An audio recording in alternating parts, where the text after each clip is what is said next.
Big trades during the season in Major League Baseball are part of the culture. They happen every year. It's one of the buzzy things that happens during the summer of Major League Baseball. It actually injects life into the sport. Is the trade deadline every year.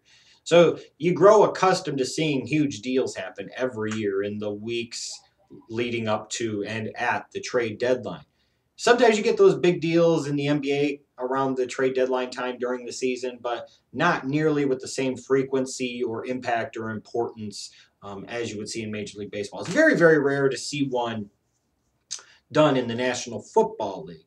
And what's even more surprising is today's culture is to be totally surprised and almost completely blindsided by a trade happening. That's what happened with the news yesterday coming out that the Seattle Seahawks had traded Percy Harvin to the New York Jets for a future conditional mid-round draft choice. Nobody saw this coming. Or at least if anybody saw this coming, they most certainly didn't talk about it. They didn't report it. They didn't write about it. This was that rare surprise in today's social media world, and it seems like no secrets are safe and everything always gets out there in the way of rumors, what have you. This was that rare, total, and complete surprise, and you could tell based off the reaction of social media and different websites that it was a complete and total surprise, almost refreshing in that way. And I'm sitting there and I'm saying to myself, wow, this is that rare kind of big, stunning deal to happen in the NFL. Usually you don't in the NFL. You don't want to sit there and trade for somebody like this at this point in time in the season. They've got to come in and learn an entire playbook. In this case, you're already 6 weeks, 7 weeks through your damn season. If you're in the case of the Jets, you're 1-6. What type of impact is this guy going to have when you bring him into the fold? Now, in terms of the Seattle Seahawks, I guess you could say the move to get Percy Harvin in a way didn't work out. Here's a guy that they gave up multiple picks to get, including a first rounder in 2013, who really didn't play for him at all in the regular season last season and barely gave him anything at all, period, until you got to Super Bowl 48. Now, of course, once you got to Super Bowl 48, Percy Harvin was a difference. He was an X factor. He was a key reason for the Seattle Seahawks being able to win that game. There's no doubt about that. The Percy Harvin acquisition only paid off once for the 2013 Seattle Seahawks. Fortunately for them, it paid off at the time they would need it the most, and that was the Super Bowl. They gambled on Percy Harvin with his history of injuries, his history of kind of being a head case and, not all there, having anger management issues, what have you. They took the gamble, they rolled the dice because they were a team on the cusp. They were a team that was close, and sometimes you have to gamble and roll the dice to get that guy that could come in and shake things up for you and help you get over the hump. But the funny thing is, they made the trade, and they really didn't need him all year until they got to the Super Bowl. And even then, you could argue whether or not they really needed him. It almost ended up being the move that was completely and totally unnecessary. And now we're 6 weeks through, in the case of the Seahawks, the 2014 season, and Percy Harvin, really has struggled to get a foothold in that offense. He's not making a lot of big explosive plays. Some will say the Washington game, what have you, but those were few and far between.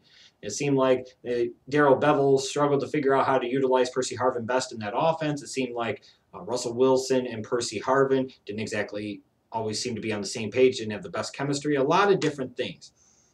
So I guess when I think about it more and more, I shouldn't be that surprised that the Seahawks were willing to admit their mistake and willing to cut their losses, consider Percy Harvin a sunken cost, and therefore, as a result, trying to recoup as much as they possibly could. They just needed a sucker. Now, a lot of other teams do this, and they're going to get shit canned. They're going to get blasted, and then they deserve to. And even in this case, the Seahawks, they deserve to a little bit. You gave this guy a massive contract. You gave up multiple draft choices, and this guy barely played for you. That's still bad. You don't look as stupid as other organizations because winning that Super Bowl championship really, really sits there and gives you a free pass and a get out of jail free card for some bad moves, and this was, and it didn't work out. And maybe it was never destined to fully work out, but yeah, it was bad. Maybe the consequences of this move can't be felt right now, but maybe in a couple of years it will be in terms of the loss of draft choices, what have you. But they had to find the dope. They had to find the dumbass in the room that would get sucked in by the name and get sucked into the vortex of, oh my God, we can give you this, and this is all you have to give us. It's a great deal for you. Well, The Seattle Seahawks, needless to say, found their sucker. The New York Jets traded for Percy Harvin because they're stupid. And it's that simple. Here is an organization that continuously supports Rex Ryan for whatever reason I'm not sure of. Your team hasn't made the playoffs for 3 straight years. You're off to a 1-6 start. Your defense isn't that good. Why does this guy still have a job? Your offense has been terrible for years. Part of the reason for Mark Sanchez's failures in New York was, besides his own doing, was the fact that you never really surrounded him with the pieces and help that he needed. So, of course, learning from those past mistakes of the organization, the Jets are right back in the same damn boat again with Geno Smith. They're going to do their best to try and ruin another young quarterback by failing to give him the weapons and shit that he needs. Every year, you have all these needs on offense. Every year, you stubbornly draft defense in the first round. 2 of your first 3 picks in the draft. It's every year. And your defense still stinks, is mediocre, and still has damn holes in it. And all the while, your offense is terrible. And this whole trade here, to me, is the admittal of John Idzik that he is a fucking moron. This, to me, is the admittal that Rex Ryan is a fucking moron. This, to me, is the admittance of the fact that for years, the Jets have totally screwed the pooch in terms of the right way to do things in the NFL draft. Sure, Jets fans and some other apologists will sit there and point to the selections of guys like Sheldon Richardson and Muhammad Wilkerson, and that's all fine and good. But what do you talk about when it comes to the Kyle Wilsons of the world and the Quentin Copels of the world and the Dean Milners of the freaking worlds? And even this year in the draft, it was clear to anybody with a brain that you needed help on offense. It was clear to anybody with a brain that your pick had to go somewhere on the offensive side of the ball. So you figure the best way to help your offense was to draft a safety in Calvin Pryor, who might not even have been the best safety on the board at that point in time. That spells Jets, Jets, Jets, Jets all the way. So, of course, you roll into 2014. There's minimal help, even with the signings of Eric Decker and an overrated, overaged Chris Johnson. There's a limited amount of help on the offensive side of the ball, in particular in the passing game for Geno Smith. He kind of scuffles and struggles. The offense stinks at different times. The defense, of course, being what it is under Rex Ryan, being mediocre. And the Jets are off to a 1-6 start. So now John Idzik, in a panic, in a scare, because he realizes how stupid he was for not better addressing these positions, because of Rex Ryan understands that he too needs help on that side of the ball. Finally, like this is some big fucking revelation all of a sudden. 7 games through the 2014 season. You are 1-6 and you're sitting there and trying to trade for a Percy Harvin. The fuck sense does this make? So now you got to bring in Percy Harvin, a guy that, mind you, Minnesota didn't want anything to do with anymore. A year and a half later, Seattle doesn't want anything to fucking do with anymore. This is a Minnesota team that sent him to Seattle, a team that won the Super Bowl, mind you, one of the best organizations in the game, a guy in Pete Carroll that is willing to take a lot of chances and deal with a lot of different garbage from a lot of different players, all different types of personalities and backgrounds. They didn't want anything to do with this guy. So that must scream out to the Jets. 2 teams don't want anything to fucking do with this guy. This team is the defending Super Bowl champions. They didn't want anything to fucking do with this guy. So let's bring him into this abomination of a situation in a bigger media market with a lesser quarterback in a crappy locker room. And let's bring this nutcase into a 1-6 organization and locker room and see what the fuck happens.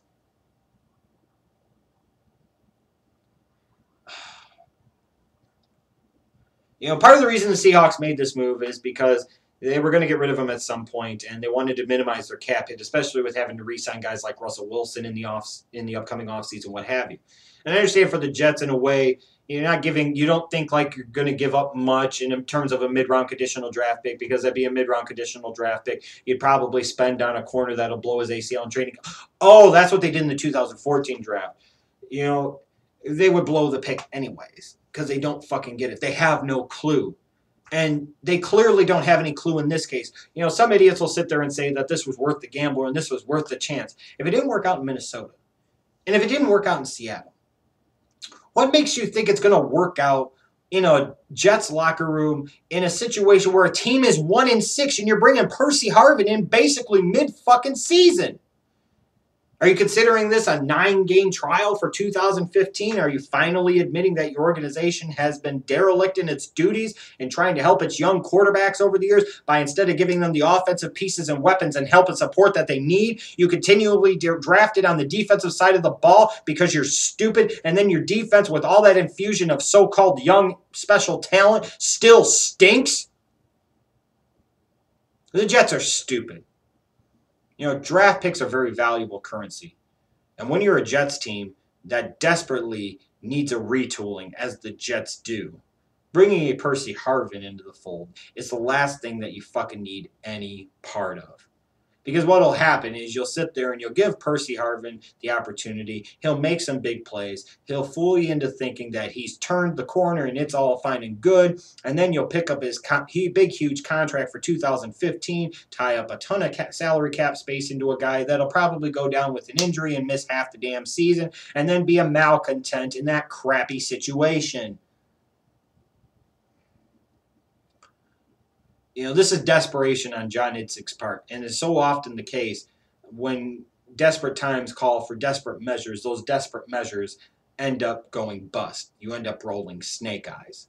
The only saving grace for this could potentially be for Jets fans is that this blows up completely in your face. It finally is the excuse to get Rex Ryan out of there. It frankly is the excuse to get that bum John Idzik out of there. So that way you could bring in a real general manager and perhaps a real coach like, I don't know, a Jim Harbaugh, and actually start to build something good there, start to build a winner there, start to fucking matter again. This type of trade here is just in the middle of all the things wrong the Jets have done over the years, and it also shows that a good organization, while they will still make mistakes, learn from their mistakes, understand their mistakes, recognize their mistakes, and try to get the most back from those mistakes. And they'll always find that sucker in a bad organization that thinks they know better than the good organization that just won the fucking Super Bowl. And mind you, was the second opportunity for this guy to show that he wasn't stupid, wasn't an asshole, and he still managed to show that he was stupid and an asshole. But this organization, basically, John Idzik thinks he knows better than John Schneider. Rex Ryan thinks he knows better than Pete Carroll. It's as simple as that. And for that reason alone, it fully convinces me that the New York Jets traded, for Percy Harvin because they are stupid.